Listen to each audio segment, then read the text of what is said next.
Okay. Latest visit underscores the U.S.'s attempts to Okay. secure the release of Very happy hostages to. and to keep the war in Gaza Got from that. spreading to other parts of the region. And they're A showing me proposed a amendment to enshrine abortion rights protections in Okay, Florida's gotcha. constitution is a step closer to making it on the November ballot. Its supporters say they've submitted enough valid petition signatures to put the amendment before voters.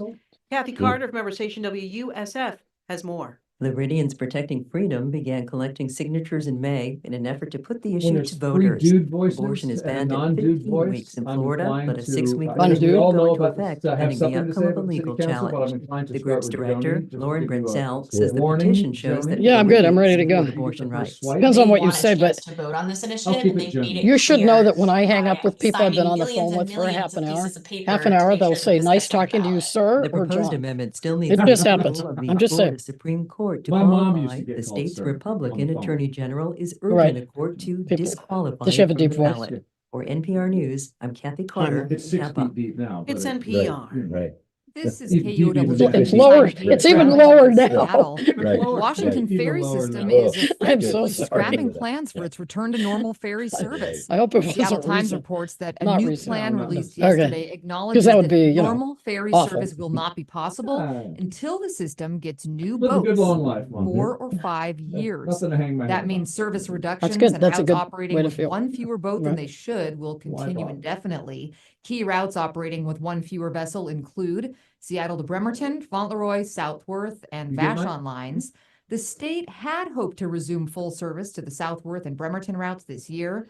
This Maybe we can new, less reboot optimistic plan does not include any specific dates. Washington's next legislative session starts Monday.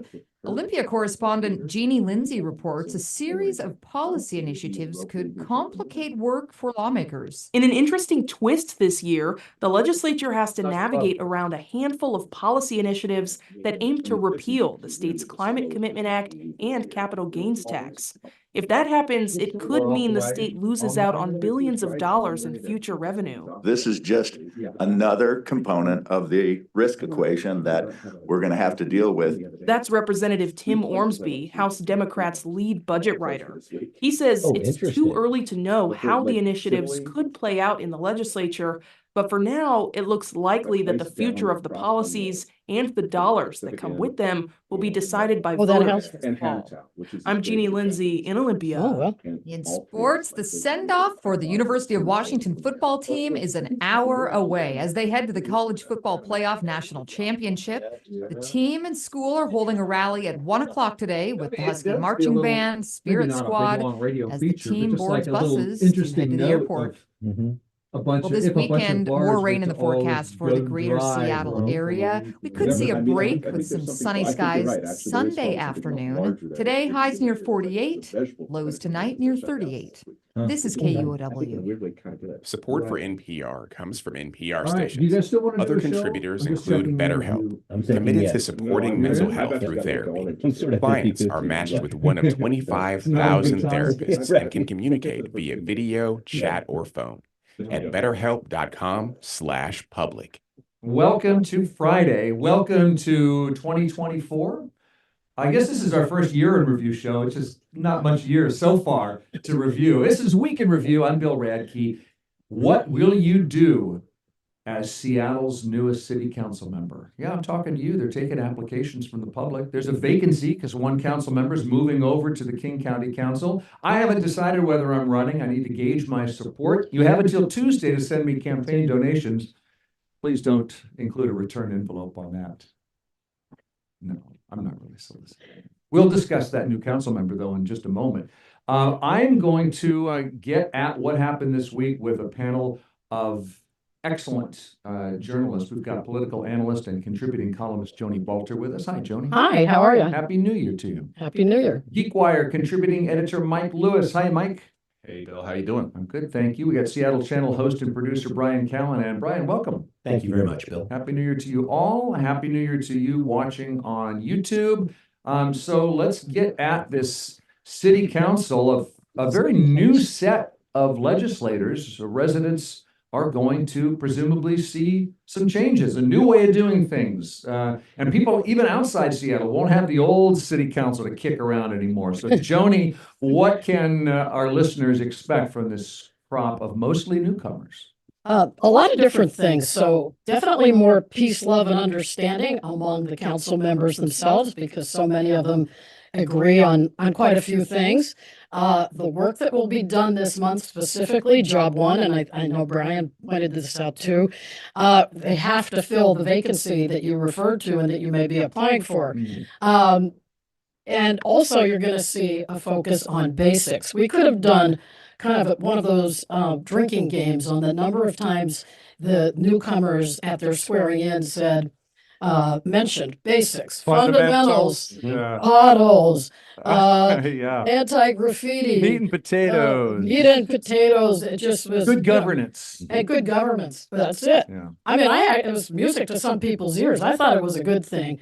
And the reason for that is that, in the good old days, whenever those were, the Seattle City Council was really known for delivering basic services, the city that worked. And not, sorry to say, or maybe not that sorry to say, not this sort of political activism, resolutions on national and international policy that didn't do a darn thing for folks who wanted their government to deliver public safety, help the homeless, and improve housing or any other sort of basic service. Okay, you make it sound so simple. If they'll just focus on the stuff that matters, but how hard is that actually going to be? I think it's going to be difficult for you. A few different reasons. I agree with you. This first month is all about figuring out a replacement for Councilmember Mosqueda, who's now on the King County Council. And so there's a lot of focus on that. That person will be seated by the 25th, we understand. So that's going to be happening by the end of the month. And that's going to be very quick. So a lot of focus on that. But there were four major goals that Councilmember Teresa Mosqueda, who's an incumbent, who's back now, laid out in the meeting on Tuesday and talking about this. And this was talking about the transportation plan, a huge deal because we've got the big Move Seattle levy coming up this fall that funds 30% of the Seattle Department of Transportation's budget. Yeah, we can do potholes, but some other constituencies are going to want something too. So that's going to be something where we'll see some differences, I think, emerge among the council members. We're also talking about the comprehensive plan. That's the plan that we have to redo basically every 10 years as a city. And this is something where Councilmember Morales actually has a lot of power here as the new land use chair. We're talking about where density goes, where housing goes, things of that nature. That's a big thing that has to be done by the end of this year. We're also talking about a big budget gap of $200 million plus. Where's that money going to come from? Councilmember Nelson says she's going to be cutting and looking for cuts. Again, a lot of constituencies are going to be working after every dollar there. And then finally, and this one is probably, I think, one of the biggest hurdles to cross is this contract with the Seattle Police Officers Guild, SPOG. Councilmember Morales laid that out as a top priority too. They haven't had a contract now in 3 years. And I think as much as the council is talking about law and order and things of this nature, they are going to have an interesting discussion on this one from a lot of different people in our community here who want to see some different measures of accountability from the police department too. So I wanted to lay those out there because the council did that. I think they have a lot of work ahead of them. It's going to be slow to start though. I agree. I was interested in what new council president Sarah Nelson had to say, particularly when it relates to sort of her boys in the boat themed talk about all rowing and maybe moderates in the boat rowing in the same direction. Right. Moderates in the boat, not as catchy at the box office. I got to say, I'm probably walking past that theater. Right. But her point about, she made 2 points that I thought were interesting and pretty unexplained. One about providing raises to cops.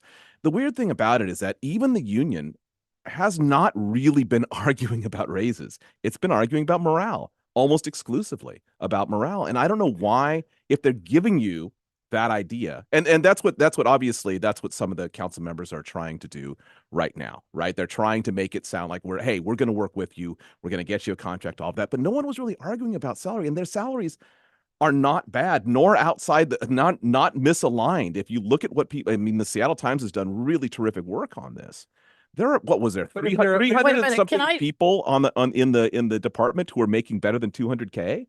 I mean, Those are If they're higher ups, but as if morale Not is all not higher ups. is Some of those, not some of those were connected people to actually salary. some of those were overtime jobs that's as true. well. That's true. But what I'm hearing is there's going to be a big raise, big raise in that contract.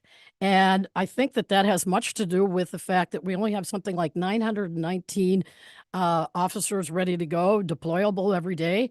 And so, they're doing all this stuff, the city is, to make it sort of easier to hire cops. They're letting folks take tests from a distance if they don't live in the area. But, when you get down to it, you really have to pay them to lure them to a city that the city council has been hostile. So I'm just telling you, I'm telling you literally law enforcement people that I've talked to, and including the union president, who will always argue. If you're union president, you're Mike Salon, you're always going to argue for more money. That's part of your job. I understand that. But literally, he said, number one, morale. So if they're telling and if they're telling you morale, why not address that in your rowing in the same direction speech to the council? Because there is something to be said for that. And in fact, when I've talked with law enforcement, I understand what you're saying about, let's throw even more money. Remember, the budget went up by, what was it, $100 million while we're losing officers. Right. So there's something there that if she was to cut funding, I'm not suggesting cutting it from law enforcement. I'm saying that something in the math isn't quite making sense to me right now to offer that as your first idea. And I would agree, Joni, that I think they are going to get a pretty substantial. Oh, there's no question they're going to get one. Yeah, it's going to happen. But I will say that just looking over this past year, when the Seattle Police Department has really been trying to bring people in with extra dollars, hiring bonuses that are some. How has it worked? That it hasn't worked all that well. Right. And so that's where I look at this, and I think dollars are a part of it, and I think morale is too. How exactly do you improve morale? What do you think? Well, I'll give you one suggestion. It has to do with how the newcomers on the city council speak about the police department, because the previous group didn't speak favorably, and folks were like, well, I don't want to work for a city council that doesn't embrace the work I do. Do we know that that's true, though? I mean, oh, what if absolutely. What if Yes. morale goes down when cops are tear gassing and otherwise being abusive? Yes, of course. Like what? Do I want to be part of that organization? But do not underestimate the impact that if you hear your bosses, essentially the city council, bad mouthing police, it's going to be fewer folks at the swearing in. Very interesting. One of the new and very exciting members of the council, Joy Hollingsworth, was not afraid to embrace the East Precinct. Mm-hmm. She talked about the history, how the Black community wanted the East Precinct. She knows that because she grew up in the Central District. Very true. And it's got an interesting past to it. So I believe that all these things contribute, but I think that you cannot underestimate the way many officers felt when they were diminished by the folks who pay their salaries. Which was my point. I felt like that is really what I can't speak for her, but that to me seemed like there was so much hammering on that particular point about how they felt the defund the police, how they felt about all of the language around it and the support that they got from council, that to come out and just say, and we're going to throw more money at it, when throwing more money at it has not actually moved the needle at all. I mean, at all. So why not talk about these other things? If you want to you're going to throw, I mean, it's a police contract. Of course, they're going to get more money. Of course, they're going to get all kinds of additional money for wearing body cams or whatever else is that they're negotiating. They've been 3 years now out of a contract. They need a contract. I get all of that.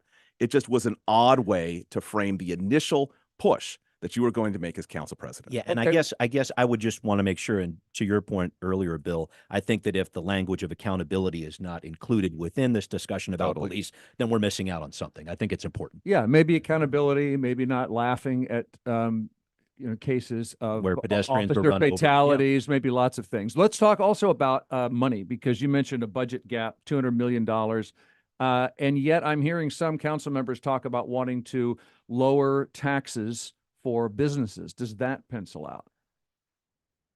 I don't see it, Mike. I know you had some thoughts on this, but I did read in Sarah Nelson's op-ed about this. Yeah. She is looking for cuts. I think that's a very important part of that, and I don't know exactly how you reckon that, but Mike, what'd you have? So as probably the only person in this room who pays business taxes, I pay them. Pays them in downtown, Queen Anne, the lower Queen Anne, Seattle, uptown actually. So I understand this by the actual numbers. Everyone wants to pay less in taxes. I get it, and I'm not. And in Seattle, taxes are not are high. I get all of that. I do not think from at least, I only know one business really well. That's our tavern.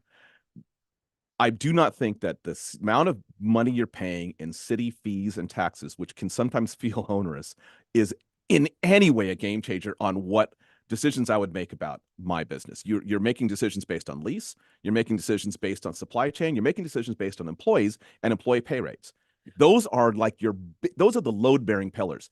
The fact whether I'm or not drinking a beer there. What about me? What about your income? well, no, Let's but go. Pass those costs that's why on to you. Of course. you're part of that supply chain. Oh, supply chain. And I'm sorry, I meant to actually say bill rather than supply chain. One of the nicest supply chains you'd ever meet. Exactly, Yeah. exactly. Right.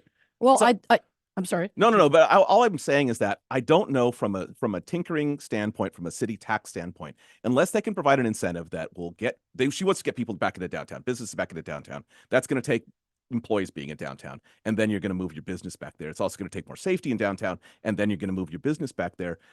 I don't know that's the city tinkering, unless the city can tinker with some way to make leases less expensive per square foot. Yeah. It's going to be a very difficult road to hoe. Well, with respect to that, I just think that even the rhetoric from the council president, but some action that says we will do something different from the previous council that sort of is supportive of small businesses. Come on back. We're here. We want to do what we can to help. And if they lower a tax, that's an action that people can relate to, that say, oh, they actually do want me to locate in any neighborhood in Seattle, but especially downtown. But how much of that is a performative piece rather Right, than right. something that's substantial for I mean, the if you're business? if you're a business owner, you're happy to hear it, but you're not going to move until there's actual numbers in place that actually pencil out for you. Okay, we asked our listeners, what do you want from your city council, county council, wherever you are? Just some very quick hits. The most common refrains: homelessness, crime /safety /police, and environment. Mike says tax the large businesses and put it into building housing for the unhoused. Kaylee said full transparency and accountability in the homeless supportive services industry.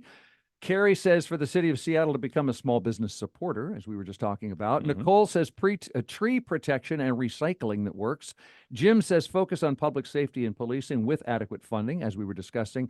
3 more. Nick says making the city safer for pedestrians. Daniel says take steps to aggressively address wealth inequality in Seattle. And Alice says seriously getting down to work to meet the city's climate goals. And we will discuss the climate here in just a moment. And if you want to be part of KOW's Community Feedback Club, text the word club. Here's the phone number. Here's the you're going to send the text to 206-926-9955. That's 206-926-9955. Text the word club. And so as far as the council vacancy, any predictions? I mean, obviously, Shama Sawant's got to be the front runner. Oh boy, no. Oh, yeah. Oh, she won't. I don't She won't. see that happening. I don't know that you could call city council candidate Tanya Wu the front runner. That's one name we're all hearing, of course, Yeah. I believe. That doesn't make her a front runner, and there's a little problem with her possible likely candidacy is that she was the opponent in the second district, city council district where I live, against Tammy Morales. And so would that create tension, or could we all grow up and accept her as a legitimate extra member? And this would be a sixth member? citywide seat, not a This is a district. citywide seat, but you have to run for it again in the fall. So That's right. it's not for long. And then if you wanted it again, you'd run for it Yeah, again in another 2025. And so I'm interested in this, and I think that Councilmember Morales had some interesting pushback on this. Can you read this as, I don't want to be in the same council with my opponent? Perhaps. But I think she made the point that they're looking for someone with some legislative experience, because that is something this council does not have. We saw the stats. This is something where this is the greatest amount of new council members joining the council here since 1911. Since 1911, This is you're right. even before Bertha Knight Landis. May she rest in peace. But what I'm saying is, 1926. yeah, they're looking for some sort of experience there to help guide along the process of what they do, which is legislation, and make it happen. Tim Burgess. Yeah. Nick Licata. I don't know. Yes, Mike. You know, actually, I wouldn't mind if somebody who used to serve on the council was said, I'm not going to rerun. I'm just going to fill this slot, get this group of newbies up to speed on how to actually manage policy in city. I think that wouldn't be necessarily a terrible idea. Hmm. But I would say this. So when I was reporting in California and I had to cover term endless when California moved to term limits, and it was obviously it went through the initiative and then through court process, but ultimately it was decided as legit.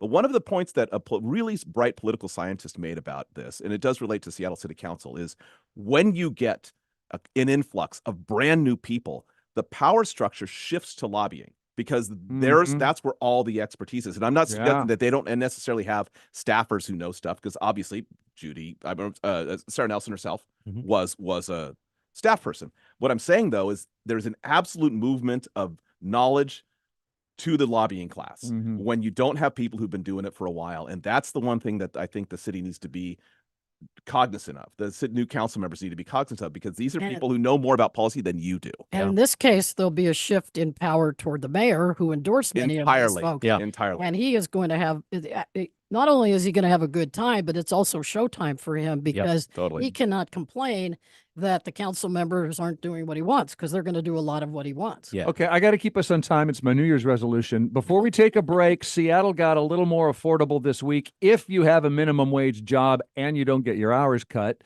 the city's minimum wage for large employers, 500 workers or more, got its annual increase, and it rose from $18.69 an hour to $19.97 an hour. That's higher than any other major city in the U.S., yet not as high as Tukwila, $20.29 an hour. In the city of SeaTac, hospitality and transportation workers make $19.71. In February, Renton voters will decide whether to raise their minimum wage to $19 an hour. Mike, I think if Seattle is more expensive than those other places, how do they decide what's the right minimum wage? Well, this is a tough one, right? I mean, if Renton, which is, I think if you look at all the various surveys of apartment costs, Renton is in the neighborhood of about $400 to $600 less expensive per average one bedroom apartment than Seattle is.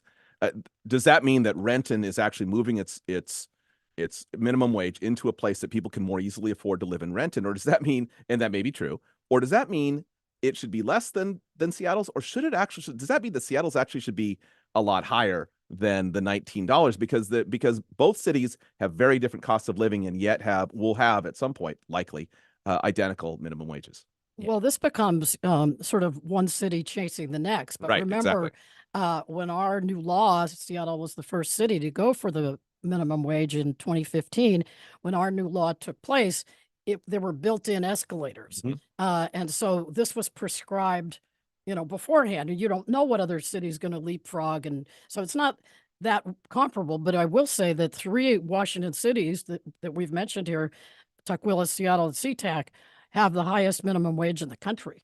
And so that tells you something. It's expensive here, but it doesn't explain. It's more the culture of the place and the beliefs in raising the minimum wage that explain why we're in that category. Completely. And the cities that are going to actually probably be affected and have to move are the cities directly adjacent. When you can live in Kent, right, and then just decide, hey, I could get a job in Kent, or I can get a job in Renton and make $4 more an hour potentially, you're going to do it. Right. And I know there have been a lot of different studies about what happened to Seattle when the minimum wage continued to go up. Right. And it didn't wreck the economy. I think that's pretty clear. I don't think. Absolutely not. Does it raise the cost of living, raise the cost of doing business, increase how much you can afford? If your wage went up, doesn't help you if you don't have a minimum wage job or your hours got cut. That's true. And I think it basically, what I saw out of this was something that both sides of this argument kind of got some fodder on this whole thing in terms of what it did. I think the people who said raise that wage, people had more money in their pockets and they did not lose jobs. That was the whole point of it. And they said, hey, great work. It also happened in New Jersey. I know there's a study out there too. But then there was the other side of it, the actual hours or employment. There was some concern there that some of those hours may have been cut in some ways for some of these minimum wage earners. So I think there was a little bit of a concern there. But I guess I was looking at this too. This period we're talking about in between 2015 and 2020 was such a massive time of growth in the Seattle area that when you talk about what happened with the economy, did the minimum wage really have an impact on that? How much of a causal connection can we talk about when the rest of the city is growing so quickly? So I don't know exactly what to say about it post-pandemic here, but I'm really interested to see what happens with these other cities. Yeah, so hard to say. That's an excellent point. Speaking of Washington State, as we were talking about statewide, because the statewide minimum wage in Washington also went up $16.28, higher than any other state, not higher than D.C. So one of the highest minimum wages, I guess, second highest in the nation. And since I'm thinking of Washington State, that leads me to our next topic. After we take a break, our state legislature, mostly Democrats, but could some conservative initiatives roll back what lawmakers have done? When we come back on Week in Review.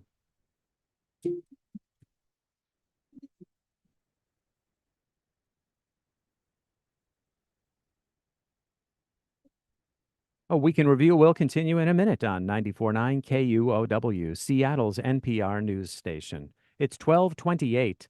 47 degrees in Seattle. Rain is in our forecast today, tonight, chance of rain tomorrow. Partly sunny on Sunday. I'm Kathy Gleason, Regional Director at Kia America, a business supporter of KUOW. At Kia, our ethos is movement that inspires, and that's why we proudly support public radio programming that informs, inspires, and strengthens our community. We value reaching you through KUOW and supporting KUOW's car donation program. If you have a car that you no longer need, consider donating it to support KUOW and NPR. Learn more at kuow.org/cars. Support for KUOW comes from Fred Hutchinson Cancer Center, where research and care come together to help save lives with advanced technology like proton therapy, which precisely targets tumors in the prostate and many other cancers. Learn more at seattleproton.org. Fred Hutch, look beyond. You are with KUOW's Week in Review. I'm your host, Bill Radke, with Seattle Channel's Brian Callanan, Geekwire's Mike Lewis, and political analyst Joni Balter, helping you figure out what happened this week. Our legislature got back into session. Yes, Joni? Goes back on Monday. Goes back on Monday. Both houses are majority Democrat. The governor's a Democrat. They've passed some progressive laws. But wait, we still have some conservative folks in this state. A lot of folks who just don't like to be taxed, particularly if it makes gasoline more expensive. A conservative group has turned in signatures for, the last I checked, 5 of its 6 initiatives. Do they get, Six. are they all in now? Yep. Okay. Each one would roll back some kind of progressive legislation. I mentioned gas prices because I think the initiative with the best chance of becoming law has to do with carbon pollution, climate change, and gasoline. Yeah. Here's something that I don't know if anyone saw today, that I think it's Washington Policy Center, right? That what Washington's Policy Center posted regarding the carbon tax. They're a conservative think tank. They posted Inslee's former chief policy person at a committee meeting about 10 years ago saying that gas prices would probably go up by 40 cents a gallon. If, in fact... Not, as Governor Inslee infamously said. No, I mean, like his own staff person said that in a hearing that was on well before this had enough popularity to move through. I'm not sure that the market and the content, like all the other variables, could have changed radically. I'm not suggesting that is necessarily proof that Inslee's wrong. What I'm more saying is that I think that if they found this, if you don't think this is going to end up in a campaign against the carbon tax, 100% you're going to be seeing this for the next several months. You know how sometimes you hear a public official say a quote and you know that is going to hurt you forever? You got a B+ on the snowstorm. Yeah, Summer of Love. Yes. And Jay Inslee's pennies, baby, pennies. You're saying he might not win re-election? Could not be more right. Yeah. Oh, well, that's a good day for me, actually. Yeah.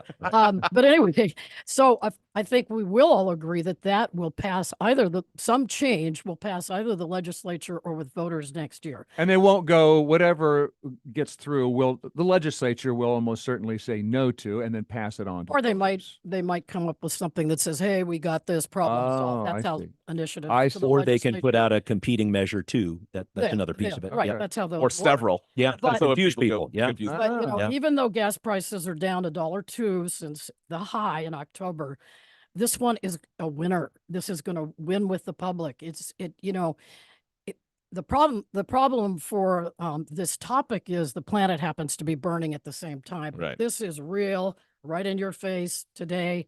I'm unwilling to pay some of the highest gas prices in the country.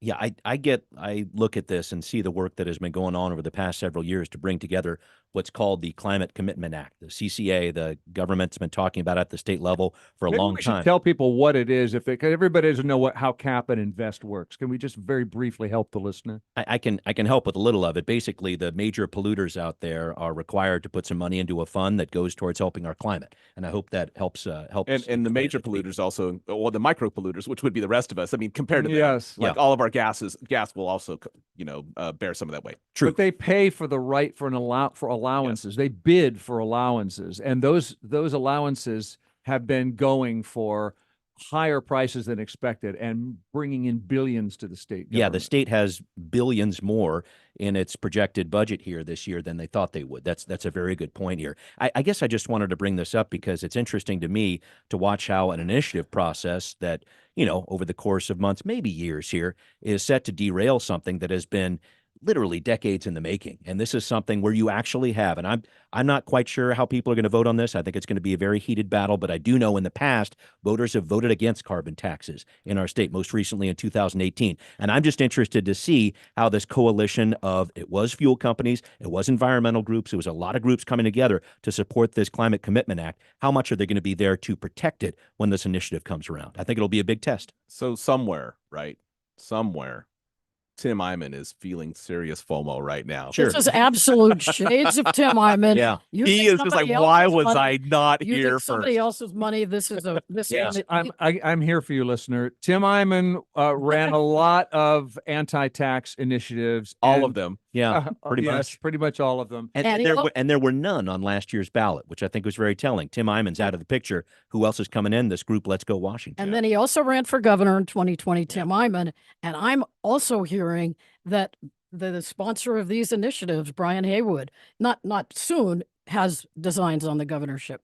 Oh, okay. Okay, have fun now. A wealthy businessman from Redmond. Yes, thank you for that. Yeah. Okay, so there's a lot we could say. I know that there are ideas in the legislature to modify this system, maybe allow.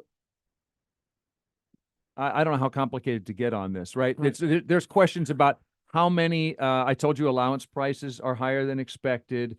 They could maybe change the timeline so that maybe we allow more emissions now, but we still maybe meet our goals later. Maybe we give some money to farmers, different groups that are mad about this. So yeah, we don't know how this is going to go down. Yeah. But I would say in parallel though, is the capital gains is an initiative to rescind the capital gains tax. Yeah. That is a strata of the population that is nowhere near as universal as everyone buys gas, right? Yeah. And so, and all the trucking companies and the farmers and whatnot, I think this one is much less likely to succeed because I think the state was floored by how much money this raised. And it's raising it from, I can get into the specifics of it, but it's raising it from essentially very high income earners, which has always been sort of a sweet spot for the progressives in Washington. I think this measure is going to go down so somewhere, either in the legislature or at the ballot. And the reason is, although there was a poll this week in Crosscut that showed that 57% of voters favor this. But again, rolling back the capital gains. The capital gains tax, a Democratic priority. But the thought is that the poll question did not mention sort of how it works, that it favors very wealthy people. Right. And all, so I think that once that's explained, and that will be explained, this will not be a popular. Favors wealthy people, meaning it's imposed on wealthy people. Correct. Yes. Yeah, and I think maybe the fear behind it is like, oh no, we're going to have an income tax. I think a lot of people might have that knee-jerk reaction, argument. And that is another measure of the 6 so far that this group is bringing out, saying we want to ban on any sort of state or local income taxes. They want to do that. They're talking about. You think that passes? Not through the legislature. It could. I mean, the legislature, I don't think wants to touch that thing. Voters. But they've really tried to separate this idea of capital gains not as income, which is a big argument at the legal level there. And so we'll see what they do. There's that going on. There's this idea of trying to allow kids to opt out of sex ed, the Parents' Bill of Rights, allowing police more leeway on vehicle pursuits. A lot of people were supportive of that in the polls. And then this idea. What about that one? I think a lot of people would support that. The Elway polls certainly seem to think that. Allowing police to pursue more suspects. Yeah, I think that that actually is a popular idea. And the reason is that what happens when they're not allowed is that nobody stops when they're supposed to stop for driving horribly. And we keep talking about highway and pedestrian deaths. And, I don't think you want to hamstring your police that much, but they need to be more careful as well. There's arguments on both sides for this. Yeah, I think that the idea, it's sort of like everyone's talked about, or there's been many studies about this whole CSI effect and on juries, that they really see much more evidence as sort of sacrosanct than they did prior to sort of these ideas about, television policing as opposed to real policing. I think police chases have this idea that we should be pursuing these people. And I think that there's a practical application to that as well. However, there is that massive cost when you're chasing somebody and putting a bunch of people in a potentially fatal situation for a vehicle. If it is a violent crime, I think they still have the leeway to go ahead and pursue, and they can right now. I think a little bit more clarity on when they should and shouldn't probably isn't in order. But I think this thing is going to sort of roll us back to a place that I don't know that we necessarily want to go. And no one wants to vote on nuance, right, Mike? That's the big challenge. We have a legislature. I will It remind is. you all, they're supposed Maybe to deal an in initiative nuance. And when you're running initiatives, the question to yourselves is how much of this is going to get through to voters? Because it's in the weeds. Yeah. Oops, weeds. Yeah, right. But yeah. maybe you and I, maybe all of us can sponsor an initiative to require nuance. Oh boy. in political discourse. There's a lot of nuance to that. Yeah. I mean, No, geez, no. there's some real fine details about that. Okay, so legislative session, it begins next week, so we can talk about it next week. The governor's talked about mental health, homelessness, public safety, fentanyl addiction. We've got this issue of the state transportation plan costs ballooning, and what are we going to do about that? So more to come on those topics.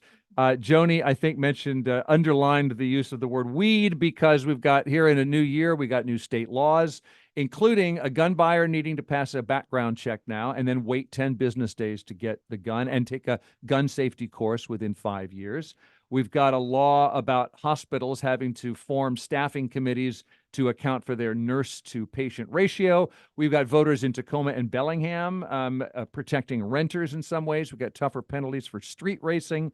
And coming to the weed now, coming to the butt of it, employers are no longer allowed to test for cannabis when they make hiring decisions. Yeah.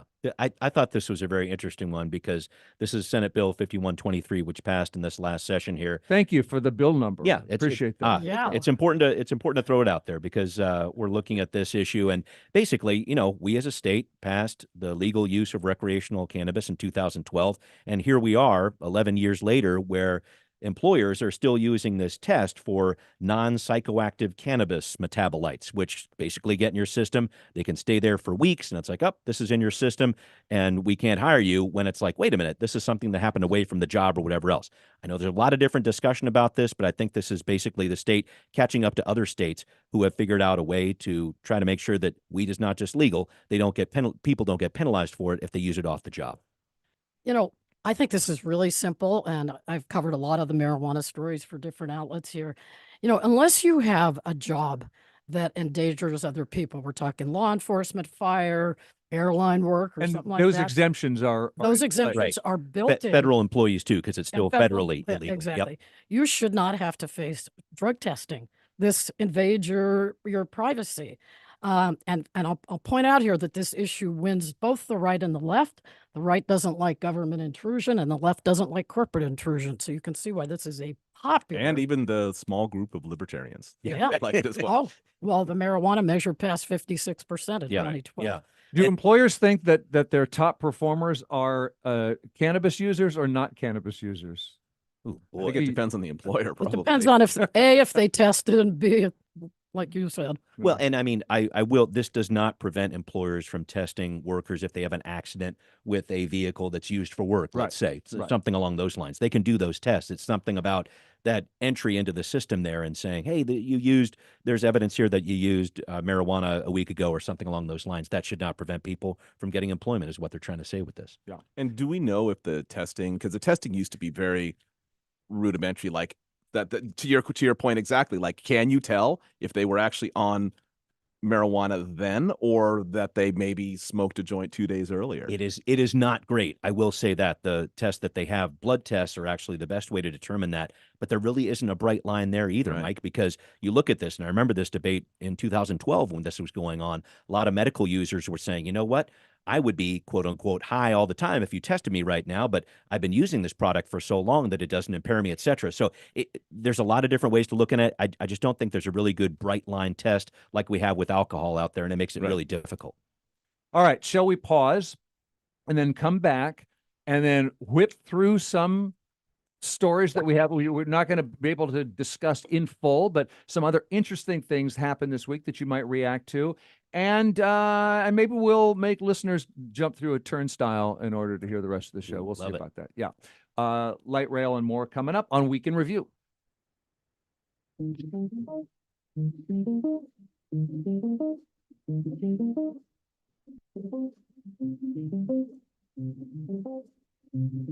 It's 12:43. This is 94.9 KUOW, Seattle's NPR news station. KUOW works every day in service of you. Thank you to all the listeners who stepped up to support KUOW and NPR in 2023. Your continuous support plays an important part in fortifying local public media. You make stories possible and keep the Pacific Northwest informed. Your gift to us is your gift to the community, and it ensures this essential public service remains strong for everyone. Thank you for supporting independent local journalism. Hey, it's Patricia Murphy, host of Seattle Now. Join me for a special live taping of the podcast as we explore the future of work. Work, the office, and corporate culture are changing. Bring your hot takes and work from home hacks as we explore this and more. That's Friday, January 26th at Fremont Abbey Arts Center. Find out more about the event and get tickets at kuow.org/events. KUOW's Week in Review this week means Geekwire's Mike Lewis and Seattle Channel's Brian Callanan, columnist Joni Balter. Hello on YouTube. If you're there, you can live stream the show. My name is Bill Radke. I host it, and so I'll give you a few things that we haven't had a chance to discuss yet, but some quick hits. 3 people experiencing homelessness in Burien are suing the city for its ban on public camping. Burien prohibits people from sleeping or resting on public property overnight. It's a misdemeanor. This lawsuit says that's an unconstitutional ban, criminalizes homelessness, and says the city's granting police open discretion to arrest homeless people without clear guidelines. Burien's got more homeless people than shelter options, so we'll keep watching that one. Also, health officials say few people are getting vaccinated despite flu and COVID cases climbing. About 1 in 5 people in King County up to date on COVID boosters. 1 in 3 have a flu shot. I would think King County is more vaxxed than most other counties, except maybe San Juan. I don't know, but we're just not into it. Did you get yours? Oh, yeah. Me too. I'm all boosted up. Me too. I did I'm 3 just- in 1 day. Oh, yeah? I did the 2 in 1 day. I did flu, Yeah. COVID, and the shingles one. Oh. I would was not- a bad idea. I would not recommend Do it not hug Mike to anyone. today. Right. No, this was a while ago, Yeah. but I just recovered. Yeah. Okay. Oh, Welcome. okay. That's good. Amazon's last standalone fresh pickup store closed, where you order groceries online, drive to the pickup spot. There was one by Starbucks headquarters, and they're out of that. They've still got the Amazon Fresh grocery stores. And they're just getting out of physical stores. You know, they've got the Amazon Fresh and they got the Go convenience stores. Got out of the That's it. clothing They got store, out of the right? clothing business. Bookstore. Bookstore. Yep. They like to change a lot. They're trying That to whole fail fast. adopt a business. whole bunch of businesses and then they retreat. Here's a business making a change. Starbucks is letting you use your own cup in the drive-thru and on mobile orders, not just in the store. They say it'll decrease waste. At the drive-thru, you tell the speaker you've got your own cup, you get a 10-cent discount. So the key word in this is they said, please bring your clean cup. Yeah. Clean is the word. So I can just imagine, reminds me of grocery bags that you bring your own, you know. Mhm. What are they going to do when people send in, you know, not so clean? Are they going to sit there and wash it or reject it? How's that going to work? For anyone who stays at a low level of anger about Starbucks drive-through lines, just getting around them because they block streets all over, like all of bus lanes. It doesn't matter because people will not just park and walk in to a clear counter and order their coffee. They stay in their cars. Understood. This thing, adding that on when people start handing them these cups that have been in their car for, I don't know, since the Clinton administration, and they're giving them. I mean, this thing that is the bane of my existence is going to get worse. I'm kind of excited because now I'll be able to pay $6.39 for my drink rather than $6.49. So I think that's a big step. Okay, December was very warm in Seattle, 45.5 degrees daily average. Beating the old record was 45.3. Snowpack is low right now, record lows. And, you know, that matters, that holds that water. We are supposed to get, and we're expecting not much precipitation, not much snow this winter, although this week it looks like we're going to get a dumping in the mountains. Here's hoping. We need that. Yeah. State Ferry's finally admitting it doesn't know when it's going to be full schedule. They don't have enough boats. The boats are going to take years. Some runs are just going to be down a boat for a long time. Staffing shortages, aging fleet. So I took a look this morning at the Washington State Ferry's website and looked at ferry job listings. I'd like just a quick survey. How many job listings do you think that the ferry system has right now on its website? Phil? 20. More than 100? A lot. 4. What? 4 jobs listed. So I contacted this is going to be ongoing. I contacted the Washington State Ferry System, and they gave me a fairly elaborate multi-tweet explanation as to why, from a recruitment standpoint, this is important. But it didn't make. I'm not saying that they're wrong, and I'm not saying they're not giving me an honest answer. I'm saying that it didn't make a whole lot of sense. Essentially, we can't pull staff away from their jobs to train people because we don't have enough staff to train people. Oh, right. And it was this thing that you. And once I started getting dizzy, I realized I had to get down to the show, so I just put it aside. But nonetheless, they're right now. If you were to log in, 4. They're looking for a new head of the Washington State Ferry System because that would be 5. Right. Tack it up. Patty Ripsillo says she's on a stepping different down. site. I would guess, but I don't know. Anyway. Wow. Okay. Let's keep following that. Follow that up. All right. And before we get to Fairgate, Brian, you pointed out, I think it was the Seattle Times story about Seattle could see its first conversion of a full office building into housing since the pandemic. And that's not easy to do that. It's not. It's in the uptown neighborhood. So we're not talking about downtown proper here, but this is a several-story office building that they're talking about converting into units. And I thought it was interesting for a lot of different reasons because, yes, it is expensive to do this and it has to pencil out as it does with every business. But the cost of this building was a certain cost before the pandemic. It's actually lowered since the pandemic. And so the time is right, I guess. And that was interesting to me about it. It's super interesting. The problem in Seattle that we have right now is that it's very, very modern skyscrapers are not impossible, but nearly impossible to convert from and make financial sense. And this is a smaller building, right? What we did during that giant boom was tear down all of the old office buildings. The way the plumbing and electrical is routed, make it very easy to compartmentalize them. Look at the Smith Tower, very compartmentalized building. Old buildings were like that. New ones are open. So they have the two. We've all done it. Every time you go in a new skyscraper, there's the 2 big sets of restrooms right in the center of the building near the elevator shaft, and then the offices tend to ring that. Yeah, that is actually a great structure for a skyscraper. Terrible for residential housing. You talk to the people who designed this, they say that the whole idea of massive conversion isn't going to happen. But if we could save these old buildings, they actually are laid out in a way that make them they're not easy, but they're much easier. Right. It's finding these naturally affordable pieces out there. Yeah. Very interesting. Okay. I'm glad I brought up those little quick hits and then you learn so much, right? Okay. Let's go to Sound Transit considering building gates that you'd have to pass through with proof of payment before you could ride the light rail. These are different from turnstiles? Well, they're blocks to people who don't pay. So there are clearly many cities in the country when this. It's not a giant gate that's going to come up and down for every. We know what it looks like. Pretty sure it's going to be cost dependent, like a medieval castle. Right. Great. So many cities who built light rail, they decided because it's cheaper to build not to have the turnstiles, to have fare enforcement another way. And if you go back in time on this, that's when something like 95% of riders would pay the fare. Now it's about 55%, a little bit of give there because youth get to ride free. But before they do this, they're going to have to weigh the benefit, the cost. How much does it cost to put these in all the stations? And how much fare would they recover? Yeah. from that. That's going to be the calculation. And also, some people view the turnstiles as a sort of security component. So I think one more question to ask there is how many people are not riding Sound Transit who would come and pay fares Good point.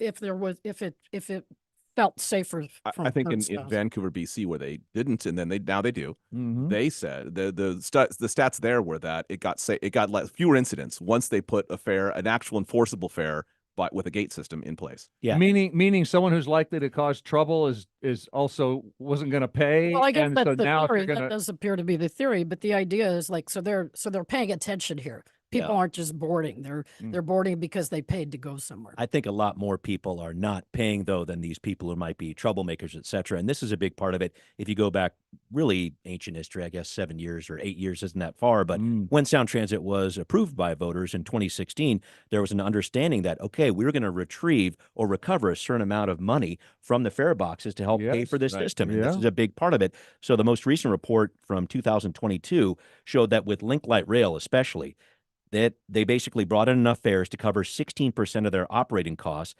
They actually told voters, hey, we're going to get 40%, right? That's a big, big loss there. It's actually all across the board when it comes to their buses, when it comes to Link Light Rail, when it comes to Sounder here, but it's really most apparent with Link. And so I think they're trying to bring it up because this is what they said to voters. We're going to recover a certain amount from the fare boxes, and they're not doing it. And it's going to give everyone a chance. Anyone who's ever spent any time in Paris and watched how adept people leap the metro gates. Oh, yeah.